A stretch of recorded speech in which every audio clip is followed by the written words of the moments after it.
umaga po sa lahat. Formal pong nagbubukas ang ating Senior Citizens Week 2020. At ito po ay sa bisang ayon sa Ordinance SP 1861, Series of 2008, ang ordinance declaring every first week of the month of October as the Senior Citizens Week, providing for its annual observance and for other purposes. Bilang pagbubukas ng ating Senior Citizens Week, natural lamang na umiling tayo ng patnubay.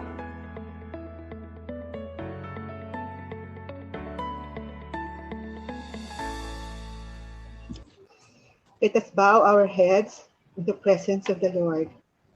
Keep me, O God, O Yahweh, O Allah, O universe and the force, in the palm of your hand. God, here I am, I trust in you. You are my God, my life is in your hands. You know my heart, you know my cares, you know my worries, you know the things that make me afraid. God, with your mighty hands, supply my needs and my family's, as you fed the thousands, healed the sick, calmed the storm, and raised the dead. So keep me, keep us all, seniors, not only in Quezon City, but everywhere, O God, in the palm of your hand.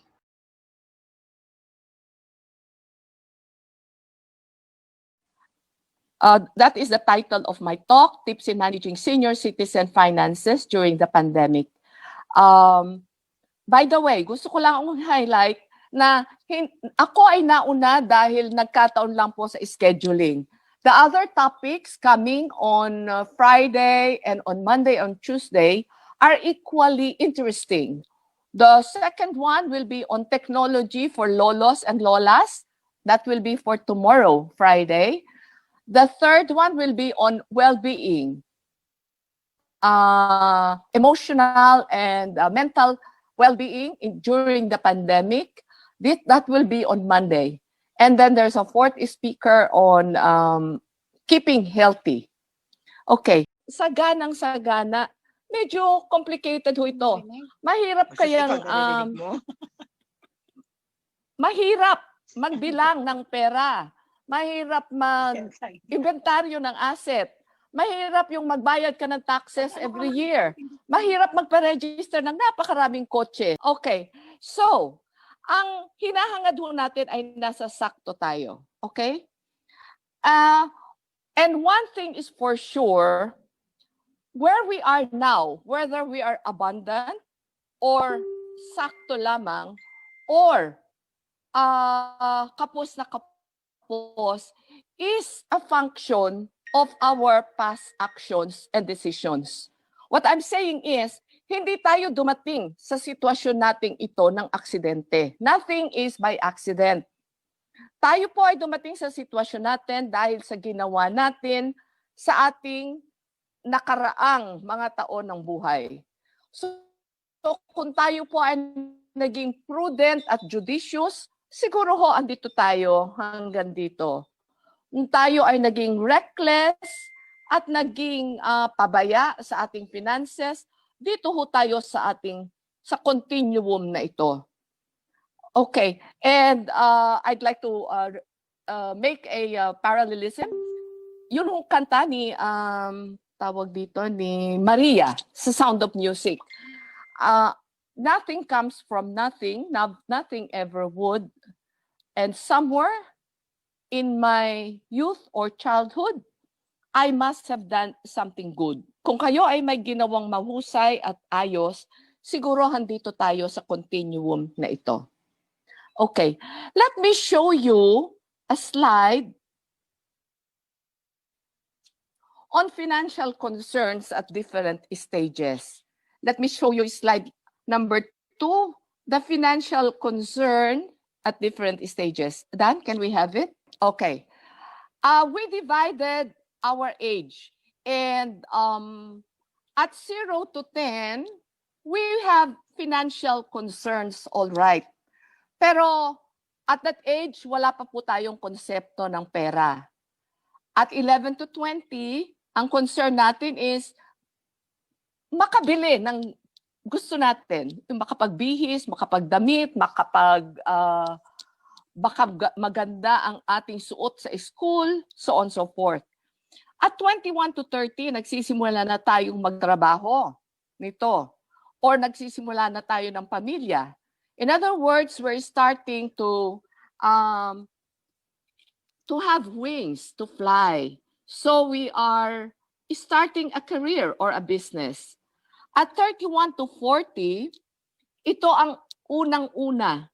First house, first car, binabalanse na ang ating budget, ang ating income, shall we look for another job, so on so forth. At 4150, ito ang peak financial capacity natin. Ito yung period na nagsosoar na tayo. We buy our second of this, second of that, third of this, third of that, so on so forth. And then at 51 to 60, our energy wanes and we start planning for our retirement. Some actually retire. At 61 to 70, we are more or less majority retired unless you opt for the compulsory retirement at 65. So at 61 to 70, most of us are generally retired, enjoying our retirement, accelerating our new status. At 71 and up, our goal will be the future, putting our money affairs in order. Hindi ho ba? By the way, gusto ko lang sabihin na ito po ay general pattern lamang for baby boomers like us. Tayo po ay pinanganak between 1946 and 1964. Ito po ang concern generally ng mga edad natin. Ngunit, mayroon po akong warning or paalala, ito po ang hindi necessarily concern ng bagong henerasyon. Iba po ang concern ng millennials at Generation Y. Mukhang mas maiksi po yata ang kanilang peak financial capacity. They're already at their peak at 30. And then pagod na sila, they're planning to retire at 40. I see many young people tired, very, very tired. So ito pong matrix na ito ay para sa edad ng mga baby boomers. And this is applicable for the regular Filipino. Hindi po natin sinasama dito yung mga nasa dulo, nasa extreme, yung pong handicap na talagang walang kakayahang makapag-aral. At hindi po natin nasama dito yung nasa extreme naman sa kabila na anak mayaman talaga na at 18 may kotse na, at 21 ang regalo sa kanila ng kanilang magulang ay kondo. Hindi po kasama dito. Ito po ay regular pattern ng isang middle class family. And also, ito po ay naaapektuhan ng family circumstance natin. Maaaring tumaas, maging enhanced, or maging bumaba, or may bigat na dala. Kung tayo po, depende po sa family circumstance. Kasi tayo mga Pilipino, bahagi ng ating kultura ay tumulong. May responsibilidad tayo sa magulang, sa extended family, pag tayo ay nasa sitwasyon ng makatulong. So, ito po maaaring magkaroon ng kaunting shifting, depende sa family circumstance. Okay. If you notice, I left blue spots here. Ito po naman ang goal natin. Dan, can I have slide number 3? On the right column, the one which was shaded earlier, would be the goals. So where we were at a very young age would be bigger allowance. We graduate to getting goodbye. We graduate to financial independence. We graduate to building wealth. We graduate to expanding wealth at a corresponding age. We graduate to a comfortable nest egg at ages 51 to 60. And then at age 61 to 70, we are now at the stage where we calibrate our expenses and protect our assets.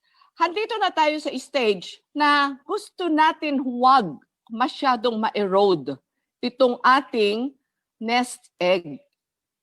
And at a later age, or probably I belong here now, stage of estate planning. I am already planning an exit strategy for my asset. Okay. Slide number 4, please. Okay. People, this is where we are now.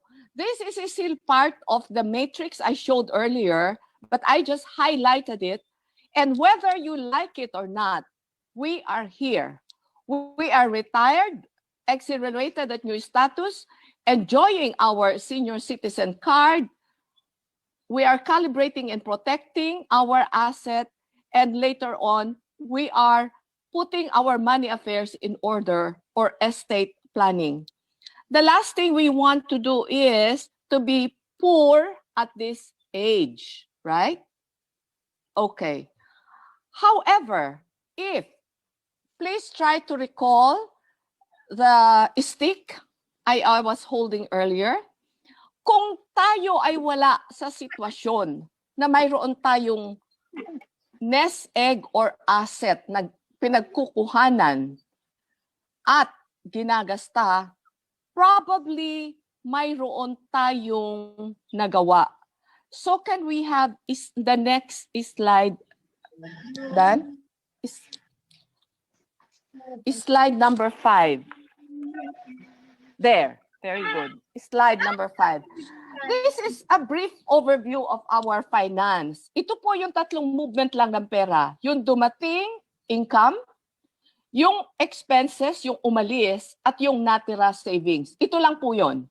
Gusto ko lang i-review sa inyo, Personal Finance 101, napaka-basic. Pati 7 taong anyos hanggang 70 taong anyos, dapat alam ang dating, alis, at ang natira. Yun pong tatlong elementong ito, handito ang possibilities and outcome, dito sa bandang kanan sa ibaba. Possibilities and outcome. If income is greater than expenses, kasi nakakaano sa mata. Maraming conflict yan eh.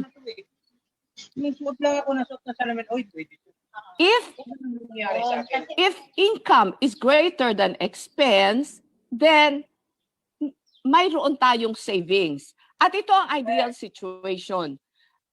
Ito ang lagi kong sinasabi sa aking mga pamangkin and to any young person who would care to listen. Make sure that your income is greater than your expense, because if your income go to the two lower entries, if your income is equal to your expense, zero savings ka, iha. Walang nagaganap sa ilo, walang nangyayari. Zero ka at the end of the month.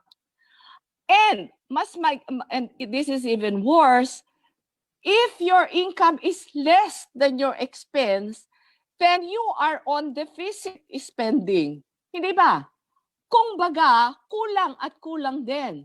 So you are better off staying at home. If you are young, at ang sitwasyon mo ay itong dalawang ito, na zero saving ka or deficit spending ka, then something is wrong. And this is the exact situation that brought you to the point where you are kapos in the stick example. Kung ikaw ay nasa bandang walang-walang na ipon, ito yon ang nangyari sa iyo. Zero saving or lagi kang deficit. Okay ito kung paminsan-minsan at okay ito kung ikaw ay kumukuha pa lang ng experience sa trabaho para maging puhunan mo na makakuha ng mas mahusay na trabaho. Or kung business naman, hindi baling kulang, mas malaki ang expense, basta natututo ka naman so that you can have a better handle on the business later. However, kung perennial status ang zero savings at deficit, then something is very wrong and at the end of the line, ang sitwasyon mo is ikaw ay nasa kaliwa ng stick.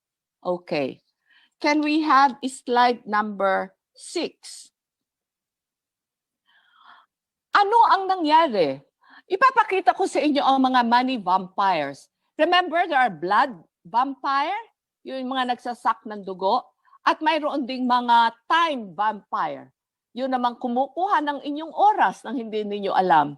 Do you know that social media is a time vampire?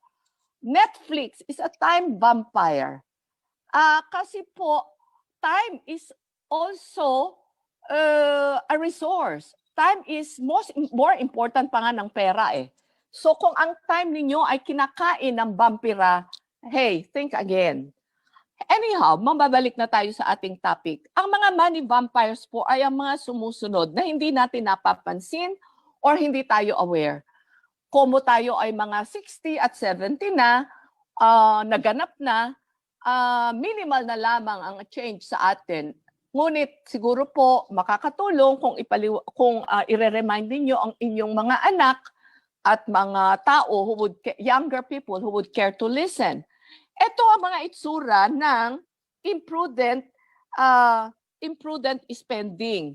Yung bang gasta ng gasta, hindi pinapakialaman kung may pera pa. For example, bibili ng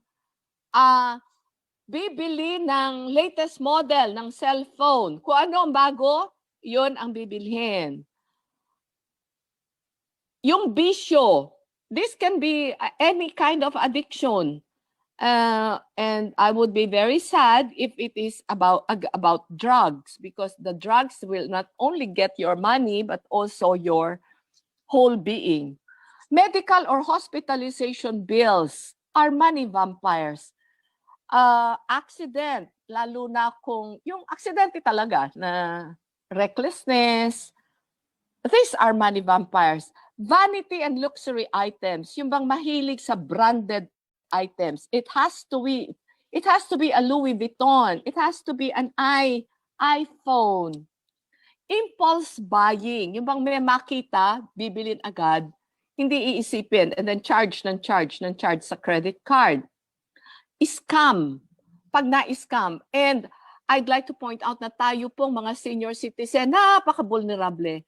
Just yesterday, I was guided. Alam niyo po bang nasa bangko ako kahapon, dyan sa PNB, corner, Tandansora corner, San Miguel Street. Yung patungo ho dito, taga Tandansora ho ako eh.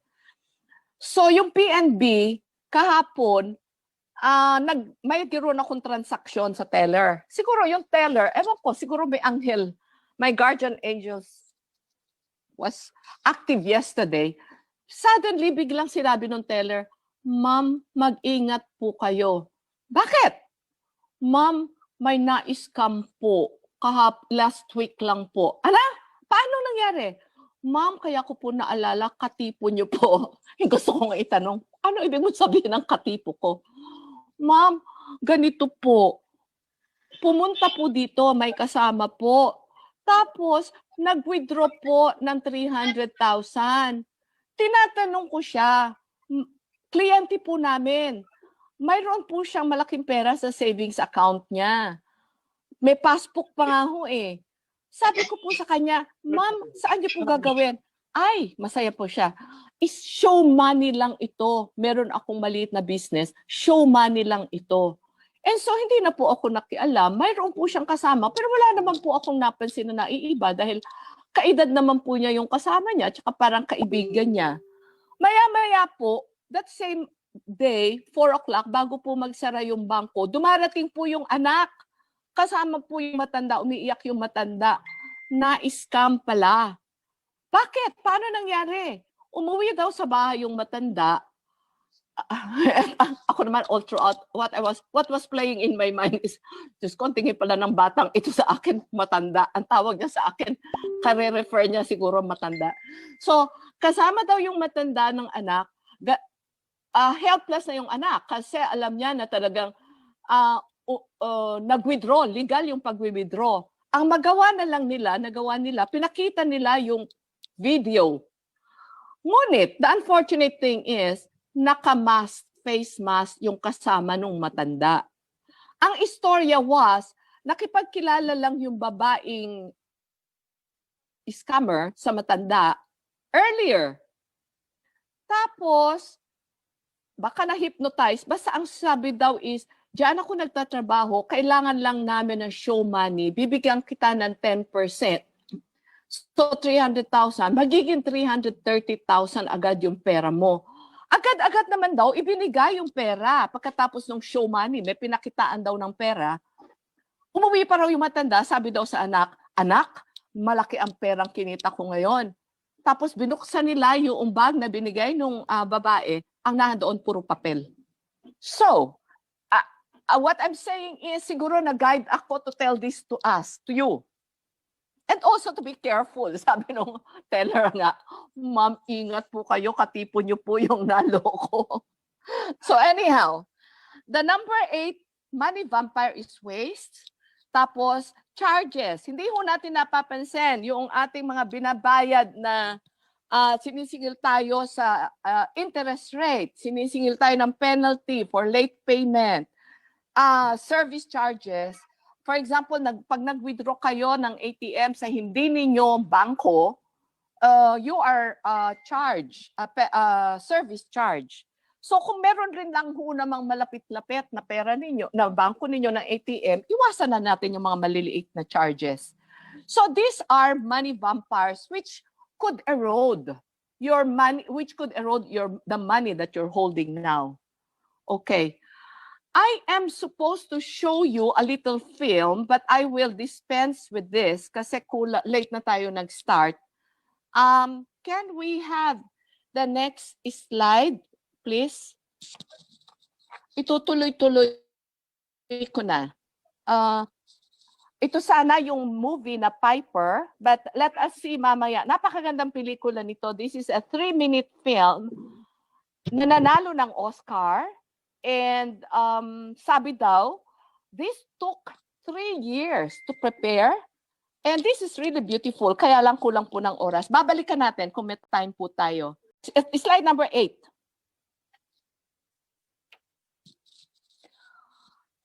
Balik na tayo sa topic. Ang inassign na topic sa akin ng OSCA would be improving our income. I-recall nyo po sana yung stick. Actually, wala namang kailangan na i-improve. Kung tayo po ay nasa sitwasyon na sakto or abundant, i-improve lang ho natin kung tayo ay kapos. Kung nababanda tayo doon sa kaliwang part ng continuum. Tama ho ba ako na ang sources ng income ng senior citizen ay ito, meron tayong pensyon, meron tayong rental. Ang mga Pilipino mahilig sa mga aksesorya, ang unang investment, papagawa ng apartment, magpapagawa ng addition sa bahay, magpapa-rent ng kwarto. So rental in one form or the other.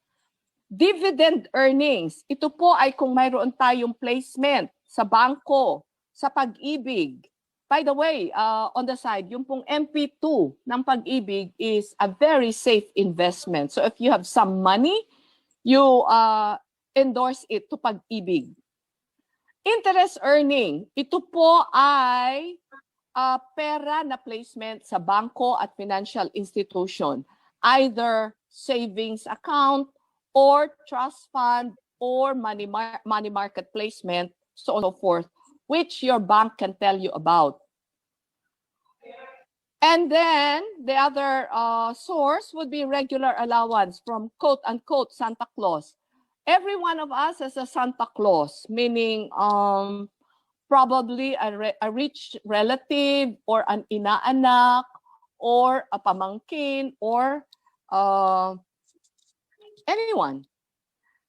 And then meron tayong maliit na business, whatever that is. Basta lagi, whether it is big or small, we say, may maliit akong business. And then we always have cash gift, either regular or intermittent, from our children and apo. And once in a while, we have part-time work. Different circumstances, tayo po, depende sa ating circumstance, mayroon tayong mga iba-ibang mga additional, etc. here. Hindi ko po alam yung inyong, ang tawag natin, racket, kung ano-ano pang racket. Yun kung ibang mga yung conscious, mayroon silang mga tinatawag na portfolio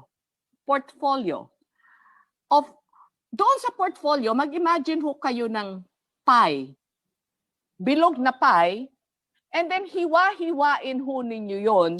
Depende, at yung pie ang tinatawag nating portfolio. So if you have the time, try to see kung ang portfolio ninyo ng inyong kabuhayan ay ano ang malaking pie. In other words, is 1/2 of the pie in real estate? Is what part of the pie would be your cash savings? What part of the pie would be your placement in some investment? What part of the pie would be the cash that you have on hand? Mag-ano lang po kayo, mag-sample, mag-ano lang kayo, mag-exercise lang kayo tonight. Unang-una, i-inventaryo nyo ho, free listing, inventaryo nyo lang ho, walang nakakakita, kayo lang, ng inyong asset, holding. Bahay, probably magkano ang worth. May lupa, probably magkano ang worth. May minana kayong isang property dito, probably magkano ang worth. Probably magkano ang worth. Hanggang matapos. And then, yun pong total noon, yun po ang total pie natin. And then, i-prorate nyo po sa inyong pie. Ito ang tinatawag ninyong portfolio. Portfolio.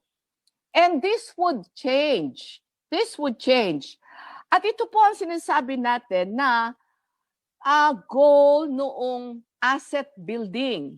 Noong tayo ay 30 at 40 at 50, dito tayo nag-build.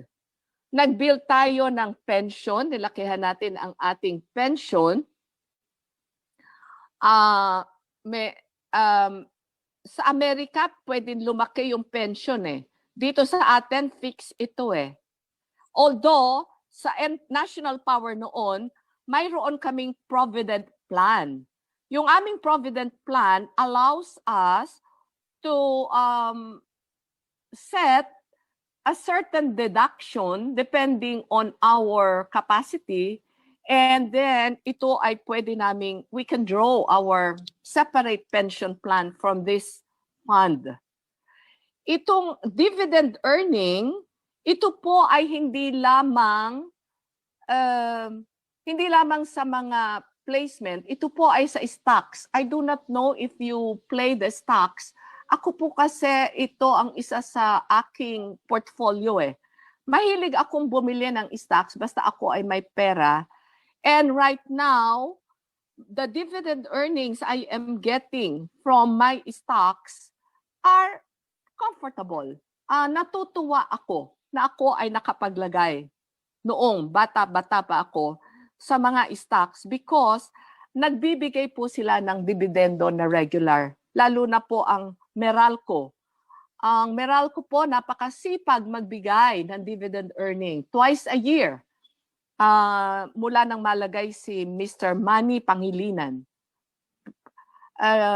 Twice a year, kung kayo po ay prudent rin lang at maayos at hindi masyadong magastos, pwede na kayong mabuhay sa dividend earning na binibigay ng Meralco. Anyhow, mabalik na ako, ang sources ng income ng senior citizen. Ngunit, what if, pumunta na tayo sa next slide, Dan. What if kung wala ito? This is extreme situation, the letter X. What if walang pensyon? What if walang rental? Walang dividend? Walang interest? Walang allowance? Walang nagbibigay? Walang maliit na business? Walang cash gift? Walang part-time work? Although, inconceivable naman po ito sa family setting. Sa Filipino family, hindi maaaring walang magbibigay ng cash at walang magbibigay ng gift. Cash gift at regular allowance. Sa Pilipino, ha? Lagi lahat tayo, mayroon tayong OFW. Lahat tayo mayroong pamangkin, anak, at relative na nakakaalala. So, pero ilagay na ho natin sa extreme. What if kung wala ito, ano ang ating gagawin? Ladies and gentlemen, ang ibig mong sabihin, we are in a state of poverty. Pag wala tayo nitong source of income. Although I think, I hope na lahat naman tayo may one or two of this in one form or the other. Nevertheless, i-assume ho natin na medyo kapos. Punta ho tayo sa next. Slide 10.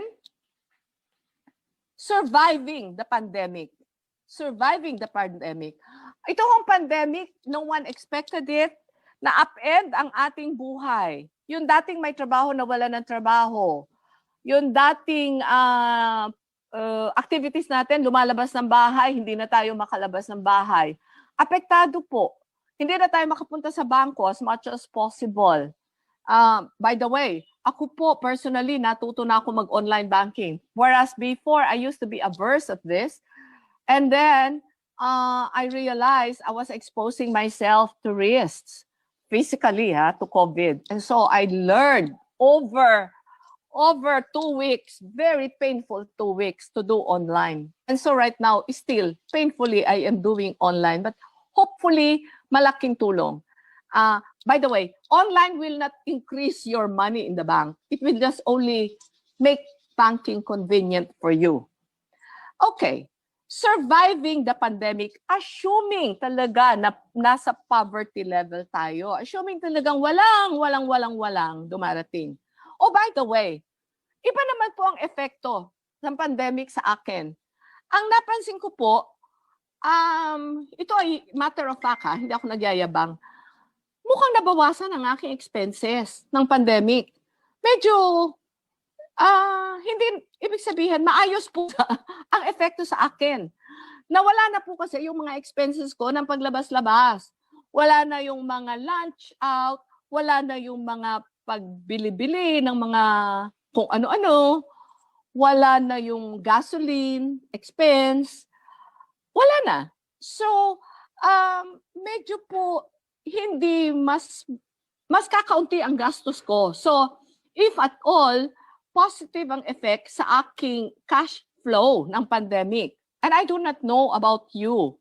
Probably, kung pareho tayo ng sitwasyon na bawal naman lumabas ang senior citizen, palagay ko ganun din eh. Okay. Nevertheless, how to survive the pandemic kung talagang kapos? Unang-una, belt tightening or mag-downsize. Bawasan ang gastos. Kung dati ay pala-order tayo, kung dati ay malaki ang ating budget for this or that, bawasan. Kung hindi tayo mamamatay, walang namatay sa pagbabawas. Mayroong namatay sa gutom, ngunit pag kaunting bawas lang, wala hong mamamatay. So, downsize, whittle down your luxuries. Look at your money vampires. What is taking your money away from you? Maging maparaan, belt-tightening pa rin. Maging maparaan, mag-grow ng vegetables, bumili ng wholesale, yung mga damit, pwedihin na lang, so on so forth. Belt, you know this more than I do about your lifestyle, about your expenses. Number 2, create a new source of income. Although this would be difficult at our age, kasi less resilient na tayo. Ikalawa, yung mobility natin impaired. So medyo challenging itong prospect na ito na creating a new source of income.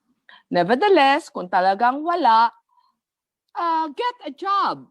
Get a job using your old known skill. For example, teaching English. Mahusay kayo sa English? Yes. Kung pwede kayo magsulat? Yes. Kung marunong kayong meron akong alam, ang ginagawa niya, maggumawa ng clippings about a certain celebrity. And I did not realize that you could earn money from this. And so pinagsasama-sama niya. And then ino-offer niya sa celebrity. So halimbawa, Corina Sanchez, kukuha siya ng mga article about Corina Sanchez.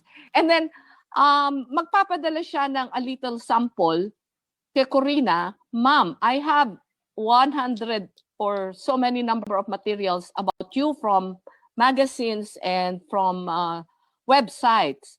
Would you be interested in putting this together? In getting this? These are the samples. This is the amount. Kumikita siya. Kasi wala naman time yung mga celebrity na mag-put together ng kanilang mga clippings eh. Okay. Business. Although I do not know, kasi I am not a business person, so I do not know. But do something that excites you. Do something that may kaalaman ka. Do something that that is manageable. For example, alam nyo ba na ang pinakamalakas daw ngayon na items sa groceries are bakery items? At saka, ang isa pang malakas would be, hindi sa grocery, halaman. Halaman. Ang nagbo-boom ngayon, 3 items. 1, bakery items. 2, plants. 3, health food. Nung pumunta ako minsan sa SM North, walang tao sa lahat ng establishments. Ang puno lang ng tao, healthy option. Kasi everyone is mindful of their health now. And then, new opportunities. Kaya natin to. Alam nyo ba na ang mga new opportunities ngayon ay so-called, mayroong blogging, letter B as in boy. At mayroon ding vlogging as in letter V, victory. Ang difference daw would be, yung blogging is written, letter B, blogging is written, letter V is vlogging. So mayroon kung ano-anong vlog. For example, ikwento mo lang ang buhay mo, vlog na yon. Okay? And of course, monetizing your asset. For example, you have an idle piece of land, you have jewelry, you have a jar, you have antiques, you have things in your house you do not know, you do not need, you do not want. Sell them. Sell them. This could mean money. Okay. And lastly, avail of the privileges of a senior citizen. As you know, the Philippine government is very generous to the elderly. So marami ng mga batas na ginawa, mayroong and then may benefits, and then may expanded benefits. And I do not mean to explain this to you. You are more knowledgeable about the benefits of senior citizens in Quezon City than I am. But I am very helpful. I am very thankful, rather. I am very thankful to OSCA in Quezon City and to OSCA all over the Philippines for giving me a senior citizens card that enables me to get discounts and freebies on before the pandemic, free movies on Mondays and Tuesdays, free parking in the mall, 5% discount on my purchases, on essential items, so on, so forth. So the last would be the Filipino senior citizen benefits. Dan, can we have the slide number 11? Here. Inilista ko lang po ito para lang may makumpleto, but you know this. Benefits under 9994, and then different LGUs provide additional perks like free parking and free movies. At LGUs and government agencies have separate packages for senior citizens. Ang DSWD may separate package. Ang Makati government, Makati city government, mayroong extraordinary benefits. But I am not inclined to compare the benefits in Quezon City and Makati because it is useless to compare. Kung ano lamang ang kayang ibigay ng siyudad ko, yun lamang ang aking ipapagsalamat ko. Otherwise, I need to move to Makati where I cannot afford the land there. Okay. Number 12, it is 5 to 11. Slide number 12, the books. Dan, can we have the books? The picture of the books. These are my sources in my lecture. Financial planning, Birdstown Ladies, Smart Spending. Just to give you an idea, doon po somewhere in Chicago, in a town called Birdstown, mayroong mga matatandang babae. Dati po nagka-craft sila. Dito naman ang equivalent noon prayer group. They started saying, hey, halika nga, mag-invest tayo. So what they did was to pull their money together. Bumili sila ng mga stocks. And right now, yung puro kanilang pulled money ran into millions already. They started 25 years ago. Ito naman itong libro na Die Broke. This is an ideal setup in one's life. In other words, you spend your life and enjoy whatever you want to enjoy, whatever makes you happy, and then at the end of your life, you have given away your things. No relatives to fight over your inheritance, your money. But this requires a lot of planning, and this requires some risk, because what if you do not die ahead of your projection? Mayroon po na mga Amerikano, this is popular in the States, dying broke. Mayroong mga Amerikano kasi supported ng mga financial plan ang dying broke sa Amerika, na kung saan pwede ka talagang you can really die broke and not die poor. For example, meron silang tinatawag na reverse mortgage. Hindi available sa Pilipinas ito eh. Ang example po ng reverse mortgage is this. Yung bahay mo, isasanla mo sa bangko. Yung bangko, babayaran ka ng regular monthly allowance. For example, your house is assessed at 1 million. Your bank will give you a certain amount, say 10,000 a month, 15 or 20,000 a month, until you die. Pag namatay ka at mayroong pang sukli or sobra doon sa naibigay ng bangko sa iyo, ibibigay yung sobra sa designated heir mo. Ngunit, pag ito ay na-exhaust mo, and then naubos na yung assessed value, mayroong reassessment yung bahay. So baka yung 1 million naman, hindi na 1 million, baka 1.2 million, ibibigay pa rin ng bangko sa iyo. So it's a very nice arrangement na hindi ka, you will die in dignity, you will die in other words, you approach your old age independently, wala kang inaasahan. And then yung mga heirs mo are not looking forward to having your house. Ang makukuha lang nila kung ano sumobra. Okay. So yun po basically ang aking talk ngayon. It is 5 till 11. Ang time ko po ay 9:30 to 11. 9:30 to 11. So we are ready for the questions now. Miss Ruby, mayroon pa bang? All right. Thank you very much for that. And we really appreciate it. Madami ko natutunan, lalo na yung reverse something mo. Mortgage, Now, reverse mortgage. Yes.